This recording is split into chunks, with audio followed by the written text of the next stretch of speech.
Hello everybody out there in plant-based and vegan egg world. I am here in the kitchen and we are making a frittata. So frittata, fancy term for crustless quiche. Yes, so we're not using traditional eggs, we're using our Gloria dry mix product. Now, I'm actually doing this video especially for one of our customers in Canada, and you know who you are. You're my. It's going to the Canadian, I'm sorry. That's right, it's going to the Canadian. So there it is. There's this entire 10-kilogram batch of our dry Gloria mix. That's right, to my favorite Canadian Mountie, so actually to a big Canadian grocery store. So we're excited to have you doing more R&D on this product. In here I have some roasted cauliflower and a little bit of some roasted tofu as well, but you could, and some sun-dried tomatoes for some color. And then I've also mixed it in with some plant milk, just a teeny weeny bit of cornstarch, and then some plant cream. That happens to be some soy cream. Now, you can do this in an open face frittata pan, but I'm actually gonna be putting these in some of these little bitty muffin tins. So it's going to be more for a single serve portion. So this is for you, and you know who you are, the person that I've just called out in Canada. So this is for you. So hope you are watching. And if you aren't, I'm going to come over there to Canada. So I'm just going to spoon these in. We have these cooking. You can cook these either in a conventional oven at 200 degrees Celsius, or you can do it a fan bake at 190. So I'm going to be doing these for about 15 to 20 minutes. We're going to check these, and because these have the tofu in there, it's going to be really nice and firm. And also you can use any veg.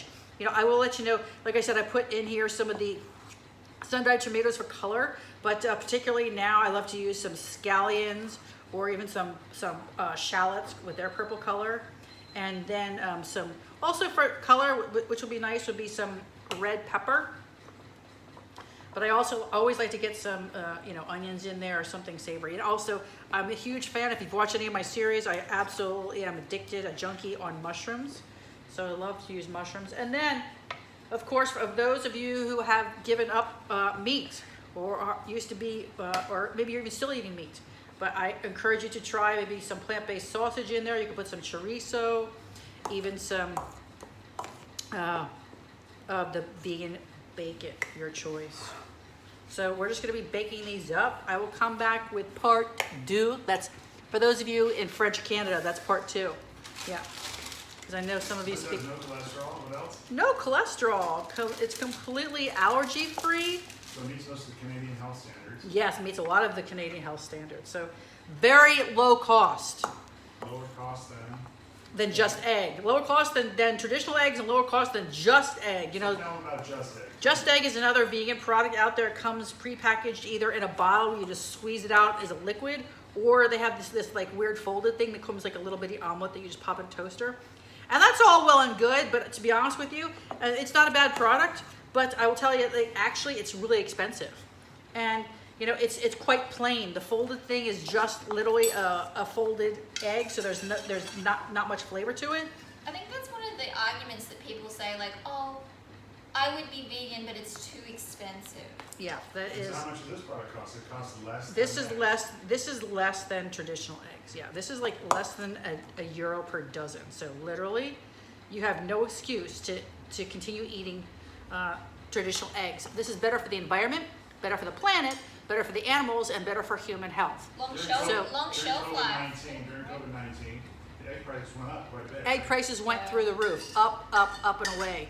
So there's literally no barrier that you have now. You know, a lot of times people say, oh, they don't want to leave their house, so we ship this around the world, so this can be shipped right to your doorstep. Long shelf life, like Jess just reminded me.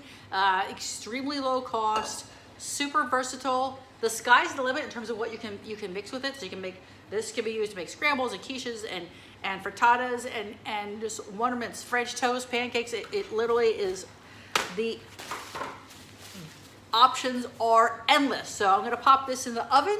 We'll check back with, oh, I have somebody off camera who wants to say something. Fix the Canadian grocery store problem. They said there's a problem with texture. So this will be put in the oven. Yes. And then it can sit in the oven. Sit out. How long can it sit after it's cooked? As long as you want.